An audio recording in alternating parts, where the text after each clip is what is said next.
Hey everybody, it's Ryan from Ryan and Bethany Board Game Reviews. Today I'm going to be talking about Sing for Your Supper. This is a party game where you are kind of trying to figure out, synonyms to a song, trying to sing that song, and get everybody else to guess the name of that song. If you do so correctly, you're going to get to draw some cards from another deck, which is basically ingredients for, courses of a meal. You're trying to build like an entire meal. Once you've built that entire meal, you have successfully sung for your supper, and you're going to win the game. All right, so it's going to go something like this.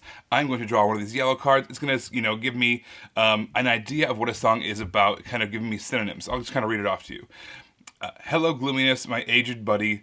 I've arrived to speak to you once more, due to a dream gently crawling, dropped its grains during my slumber, and the dream which was sowed inside my head indeed lingers inside the noise of stillness.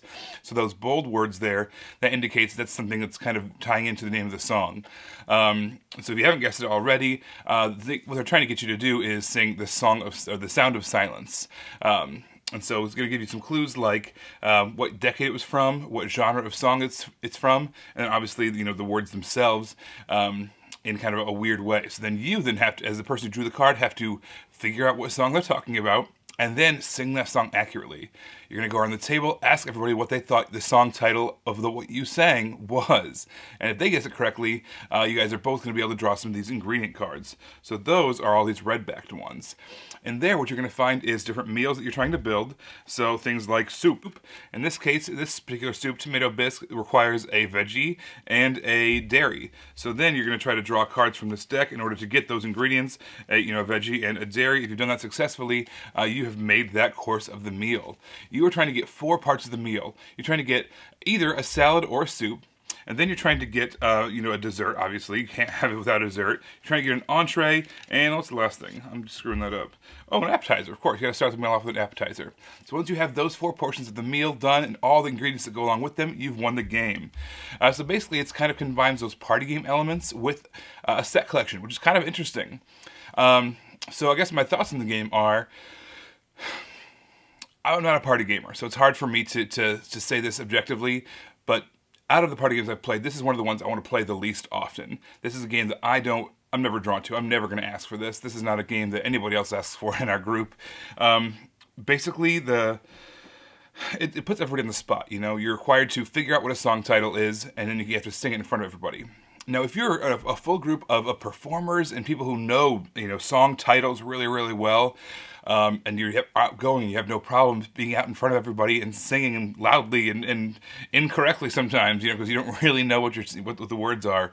You might have fun with this game, especially if you have, that kind of background.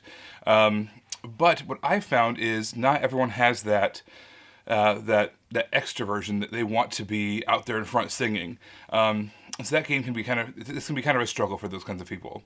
And even me, who I'm extremely extroverted, I don't necessarily want to be. I don't know these songs, I don't want to get up there and make a fool of myself because I don't know a lot of these songs. And I'm a music person too, so that's kind of strange.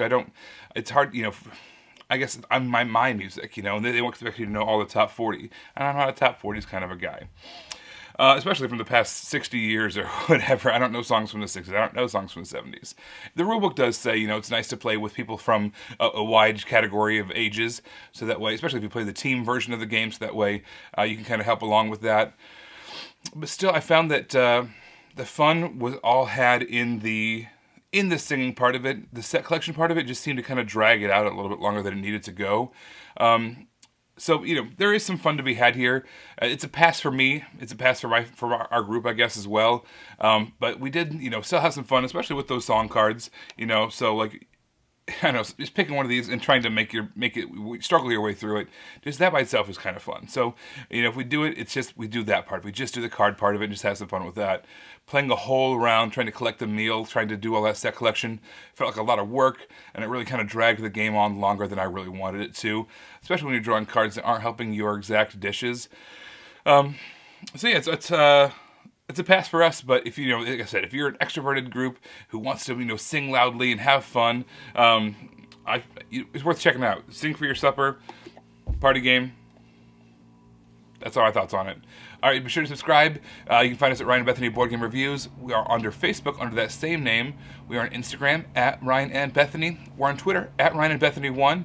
And we also have a blog on BoardGameGeek.com. It's called Pounds and Inches. It talks about our goals and what we're trying to do to achieve better health in our lives. So until next time, I'll see you later, guys.